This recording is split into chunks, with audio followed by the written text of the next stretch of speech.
La session hebdomadaire du Conseil des ministres s'est tenue ce mercredi 30 juin 2021 sous la direction de M. Patrice Talon, président de la République. À l'issue des échanges, les décisions ci-après ont été prises. Au chapitre des mesures normatives, la création de l'Agence de développement de l'enseignement technique. Cette agence, nécessitée par la mise en œuvre de la stratégie nationale de l'enseignement et la formation technique et professionnelle, aura pour objectif global 2.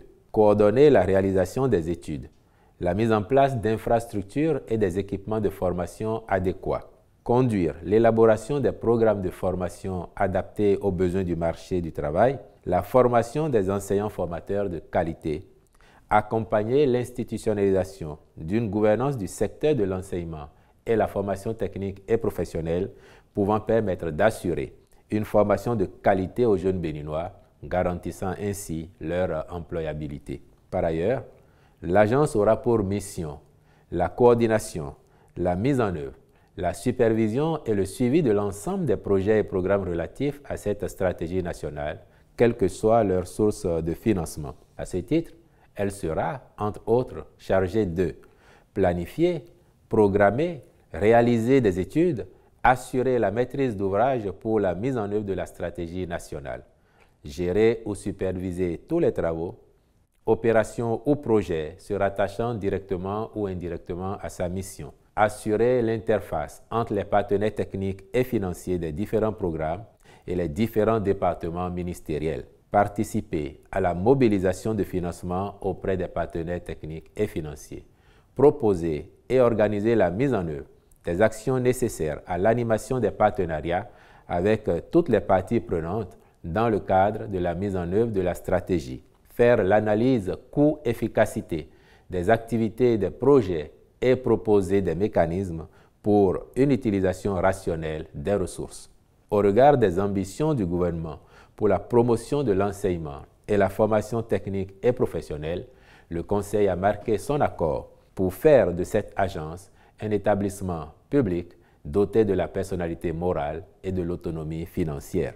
Elle sera placée sous la tutelle de la présidence de la République. Au titre des autres mesures normatives, le Conseil a adopté les décrets portant attribution, organisation et fonctionnement du ministère du Développement et de la coordination de l'action gouvernementale, modification des statuts de la Société nationale de mécanisation agricole, puis nomination des membres de son conseil d'administration ainsi que des commissaires aux comptes près la dite société. Approbation des statuts de l'Agence de développement de l'enseignement technique et nomination des membres du conseil d'administration, de même que des commissaires aux comptes près la dite agence. Nomination des membres du conseil d'administration de la Société des infrastructures routières du Bénin, la CIRB SA. Au chapitre des communications, nous avons en point 1 le recrutement de 662 aspirants pour la formation d'enseignants au profit des lycées techniques agricoles.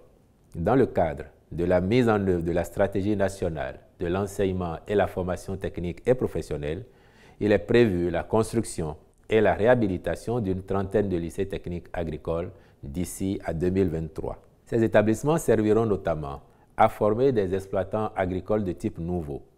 Pour leur fonctionnement optimal, il s'avère nécessaire de mettre à disposition sur la période 2152 enseignants complémentaires, toutes spécialités confondues. Aussi, le Conseil a-t-il autorisé, pour le compte de l'année 2021, le recrutement de 662 aspirants, dont 517 de niveau licence professionnelle en sciences agronomiques et 145 de niveau du diplôme d'études agricoles tropicales, qui seront mis en formation pendant 2 ans pour les uns et 3 ans pour les autres. Ceux d'entre eux qui auront réussi à l'examen final seront déployés comme élèves professeurs adjoints ou élèves professeurs certifiés selon le cas.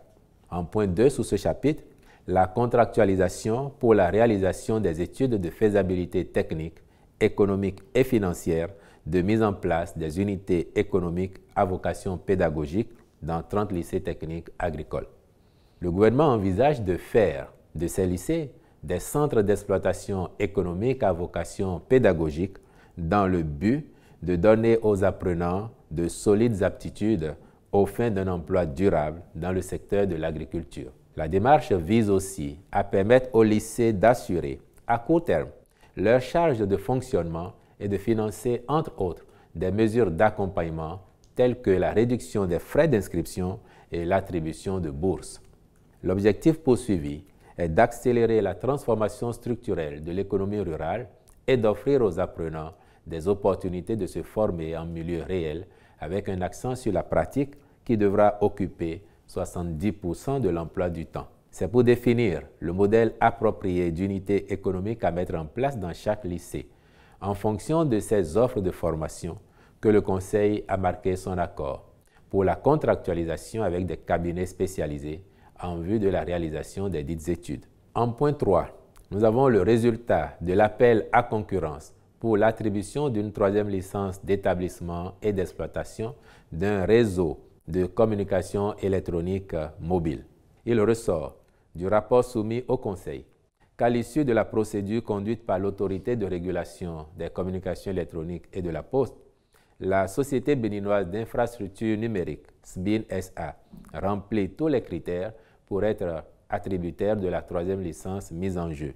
Aussi, la commission d'évaluation a-t-elle déclaré l'offre de la société conforme aux exigences du règlement d'appel à concurrence. Prenant acte du dit rapport, le Conseil a instruit le ministre du Numérique et de la Digitalisation à l'effet de prendre toutes dispositions nécessaires à l'octroi de la licence. En point 4 sous ce chapitre, nous avons la réalisation d'une mission de maîtrise d'œuvre partielle dans le cadre de la mise en œuvre du projet de sédentarisation des troupeaux de ruminants au Bénin. Cette mission porte sur différentes études à réaliser ainsi que l'élaboration des dossiers d'appel d'offres dans le cadre de ce projet. Il s'agit précisément de l'avant-projet sommaire au niveau de 126 campements à renforcer situés dans 42 communes dans tous les départements à l'exception du littoral. L'avant-projet détaillé du campement pastoral pilote, des unités de production fourragère à but commercial, de 7 fermes pilotes, de 2 banques semencières et de 126 campements à renforcer. L'élaboration des dossiers d'appel d'offres, des infrastructures et équipements à mettre en place par le projet, puis des études d'impact environnemental et social sur les sites des 126 campements retenus ainsi que leur publication. Au regard de l'importance de ce projet, visant à moderniser les pratiques d'élevage ainsi que l'amélioration des revenus et des conditions de vie des éleveurs, le ministre de l'Agriculture, de l'Élevage et de la Pêche veillera à la bonne exécution du contrat à signer avec le cabinet spécialisé identifié. Et puis au chapitre des mesures individuelles, les nominations ci-après ont été prononcées à la présidence de la République, au commissaire à la sédentarisation des éleveurs, M. Adamou Mamasambo, au ministère de la Justice et de la Législation, sur proposition du ministre, secrétaire général adjoint du ministère, M. Kwesi Jacques Richard Kodjo. Je vous remercie.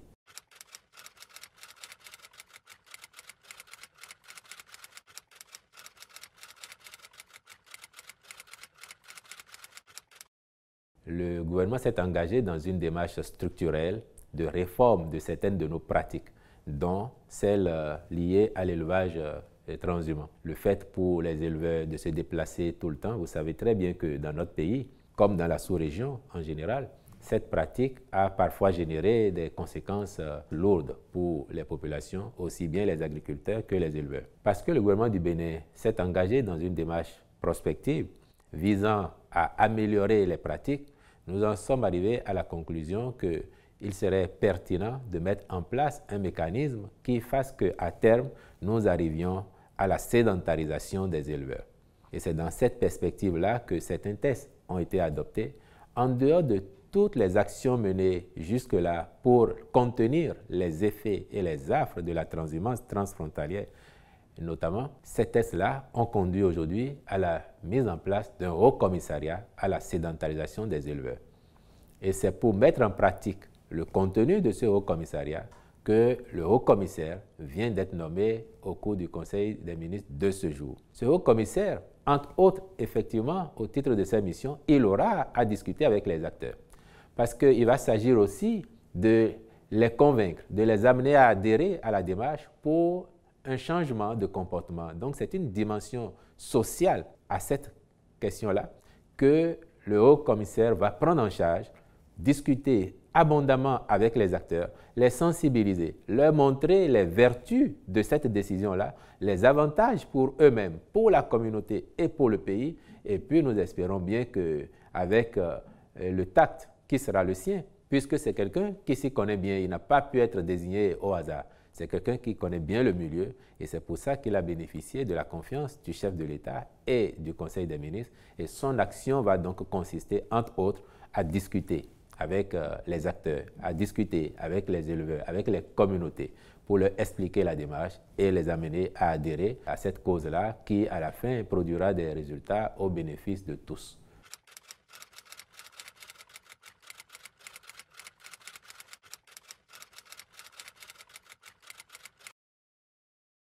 Depuis 2016, vous avez observé que le gouvernement du Bénin a affiché une tolérance zéro à la pratique du trafic de drogue. Cela a mené à des prises remarquables dans notre espace portuaire.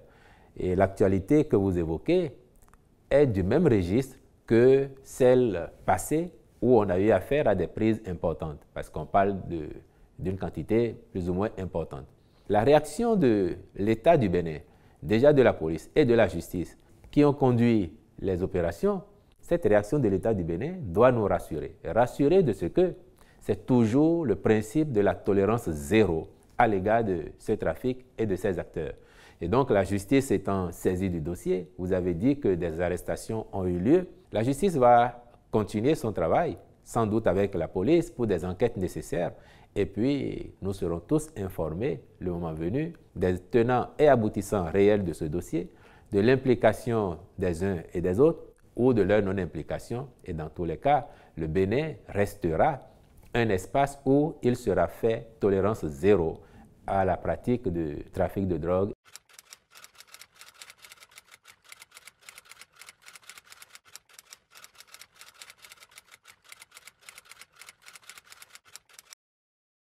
C'est une réalité que cette tendance haussière des prix sur les marchés est effectivement mondiale.